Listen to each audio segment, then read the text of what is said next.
Good morning, folks. Everything new under the sun. Here's another prophecy update. We're looking at the situation in the Middle East, of course. This article is from theguardian.com. Phase 1 of U.S. Middle East peace plan greeted with skepticism. So a little bit of the fallout, if you will, from the economic forum in Bahrain. No Israelis or Palestinians present for launch of plan that shreds decades of diplomacy, it says. The first phase of Trump's administration's long-awaited peace plan for Israel and Palestine, has been rolled out to skepticism, anger, and outright derision, it says. A conference hall of regional officials with no Palestinians or Israelis present was the first to hear details of the U.S. brokered economic blueprint, it says, that shreds decades of diplomacy, and which even its mooted financial backers seemed reluctant to embrace. So the whole point of this is apparently a call for donors to contribute $50 billion to kickstart the Palestinian economy and win the buy-in of neighboring Jordan, Egypt, and Lebanon, which would eventually open direct trade talks, it says. There has been no sign of political dimension to the proposal. Remember, that's kind of the second piece of it, the political side of it. This is just the economic side of it. And so not very many people like it. They're skeptical of it. They haven't seen any movement over the last 70 years that has actually worked or done anything. It says,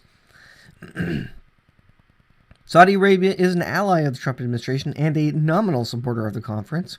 Its crown Prince Mohammed bin Salman has forged a close understanding with Kushner in the months before the conference. Both are understood to see the 71-year-old conflict through similar lens, it says. And what does the article say here? We've gone through a land for peace formula addressing a decades-old occupation, gone from a land for peace formula and siege to a money for peace recipe for disaster, it says. Said Hellier, a senior associate fellow at Royal United Services Institute and Atlantic Council. So they tried land for peace. Now they're going to try money for peace. And they've basically done money for peace before, where they've offered sums of money to stop the violence.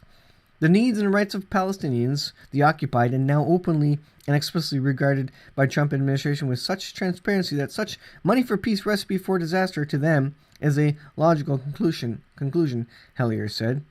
There are precious few in the Arab world who are willing to invest much political capital to address and solve the Palestinian-Israeli conflict, but that doesn't translate to support for this, it says.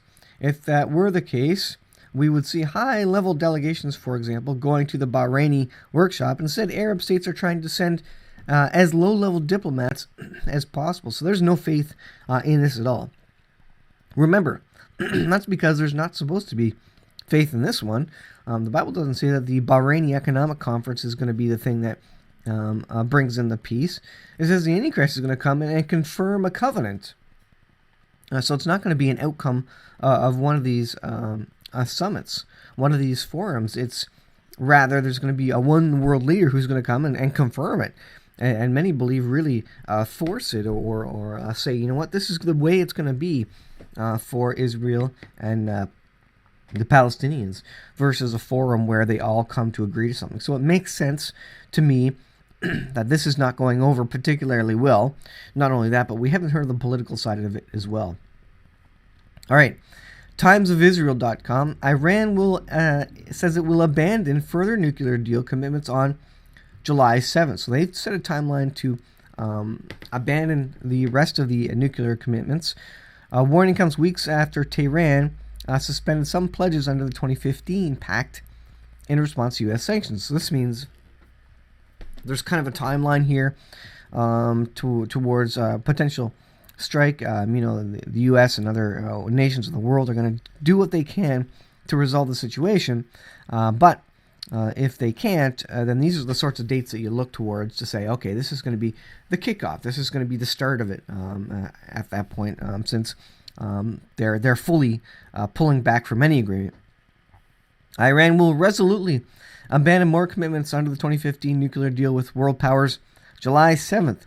Tehran had announced on May 8th that it was suspending 2 of its 2015 pledges and gave Europe, China, and Russia a 2-month ultimatum to help Iran circumvent U.S. sanctions and sell its oil, or it would abandon 2 commitments. So they're reaching out to Russia, other countries to do something about this, and if not, they're just going to abandon all the agreements that they had made. So this is kind of the timeline that Iran is working with.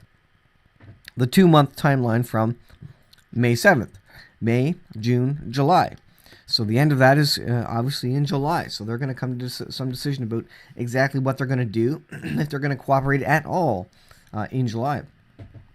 So according to that, tensions, of course, are rising. So this is times of Israel again.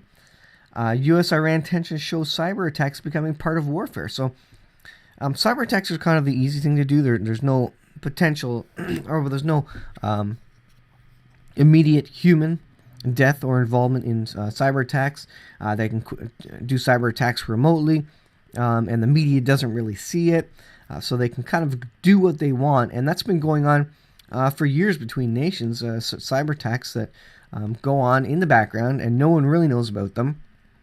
And they've already taken out the launching facilities of the rockets? Let's see here. Speaking at Tel Aviv conference, Mike Rogers says, unlike the U.S., Iran does not limit itself to public sector targets. Mossad head warns connected world makes us more vulnerable.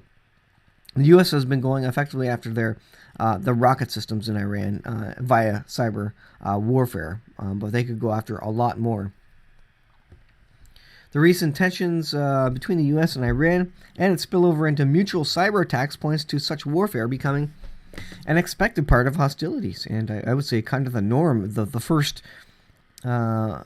wave of any attack is going to be a cyber attack, and I think that's been the case for a while now. We see that cyber, which has been an ongoing part of daily competition between states, will be part of conflict between nations now. Iranian minister said Monday that the U.S. was unsuccessful in its cyber attacks against Iran after Tehran downed an American surveillance drone.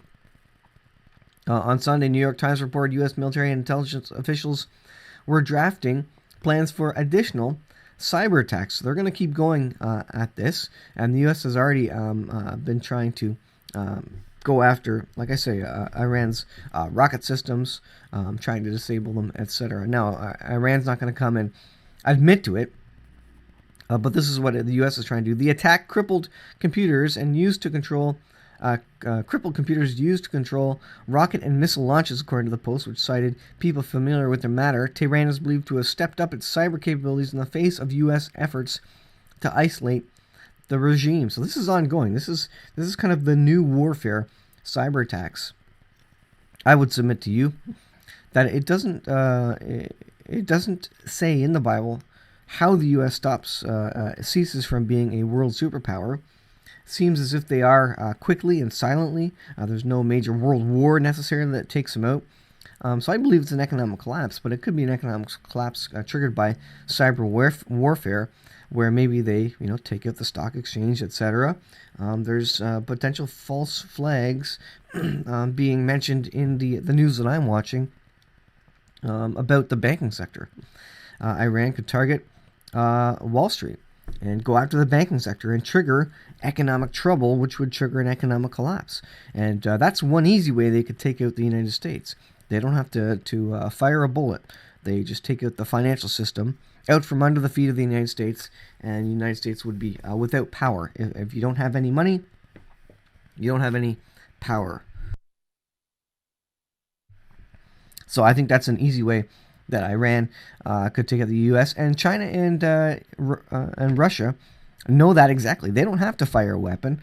All they need to do is take out the economy. They would be left standing because they're military dictatorships and government-controlled countries, and so they can keep the civilians at bay, and they can stamp out any civil unrest that may come up.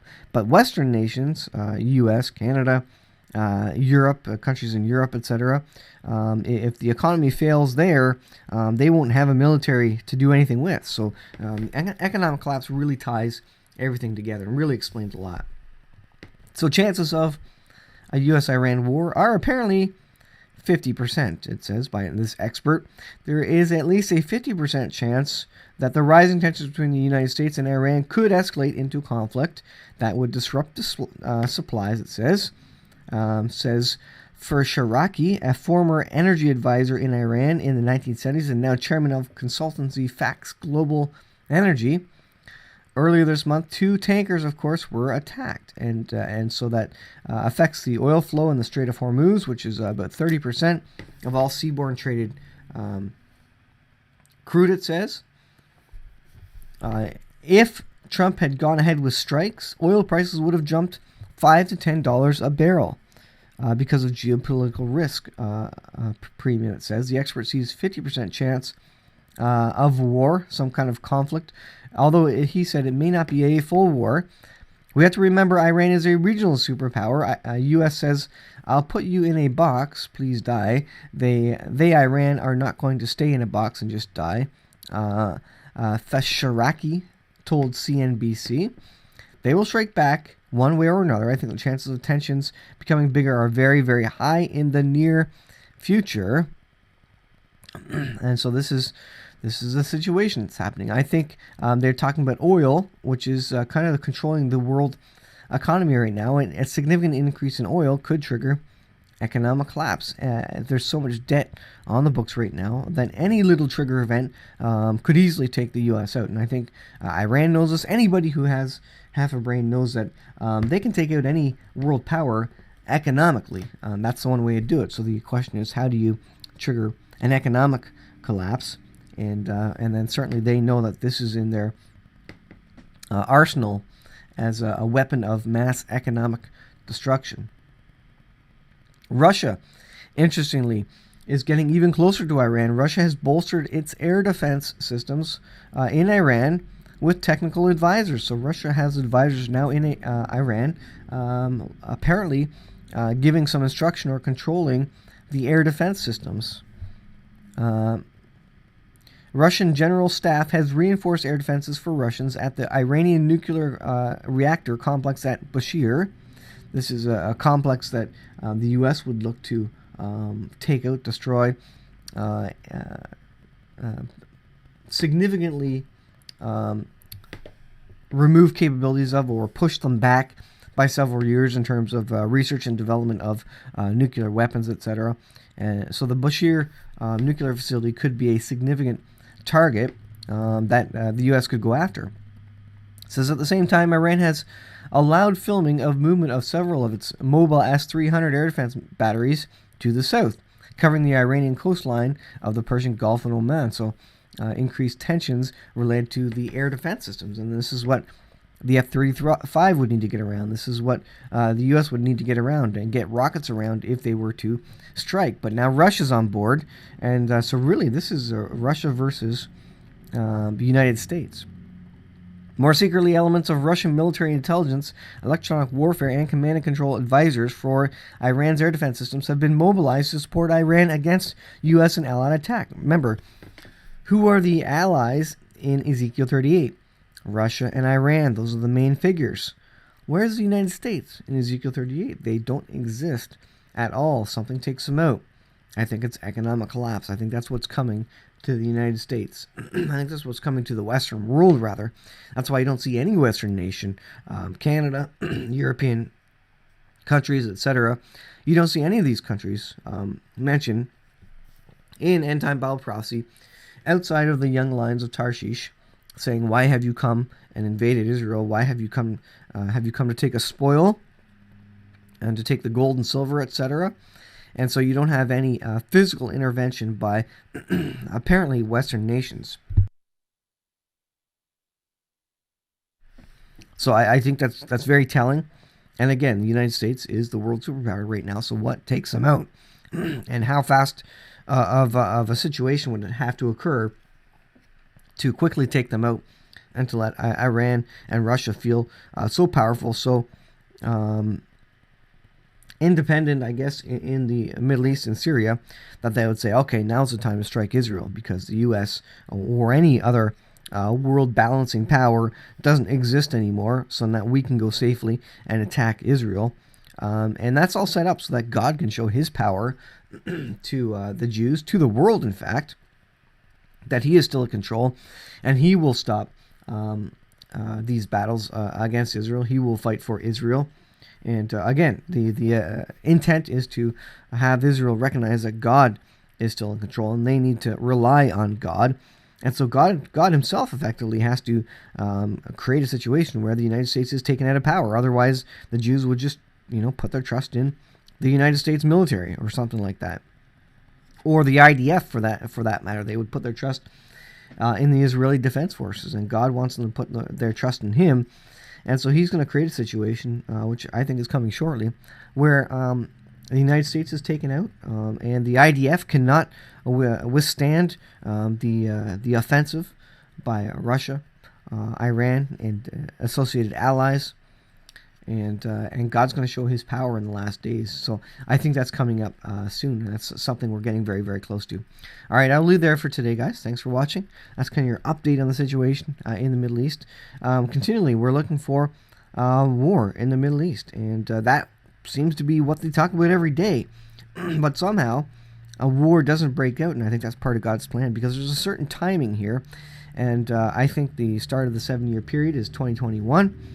So I think in the last 6 months leading up to 2021, or in the fall period there, that could be really when these things kick off. Because things can happen in rapid succession. Once these things start going down, they're going to go down very fast. Prophetic events are going to be rapid fire events, I think. Certainly, what I think is the greater possibility that these things are going to rapidly occur in a much shorter time span than maybe we think. You're not going to have a world war or significant escalation in the Middle East 1 year and then 3 years later some other Bible prophecies. I think when these Bible prophecies start to occur, they're going to start to occur in rapid succession. You're going to see Isaiah 17, then you're going to see Ezekiel 38 right after, and you're going to see God come back in his power and protect Israel. So all these things are going to be very quick. Very quickly represented in terms of the biblical prophetic timeline. And God has that timeline in mind. He knows exactly what's going to happen. That's why these things aren't occurring yet, because I don't think the time is exactly right. And we're not quite at the end, but tensions are going to build. We're going to see wars and rumors of wars. We're going to see birth pains. We're going to expect a baby to be coming out, if you will, according to birth pains, but not quite yet. The birth pains are going to subside for a period, maybe a short period, and then they're going to come back, just like birth pains, but they're going to get stronger and stronger right until the delivery, if you will, right until the Lord Jesus comes back. So thanks for watching. We'll see you guys in the next video.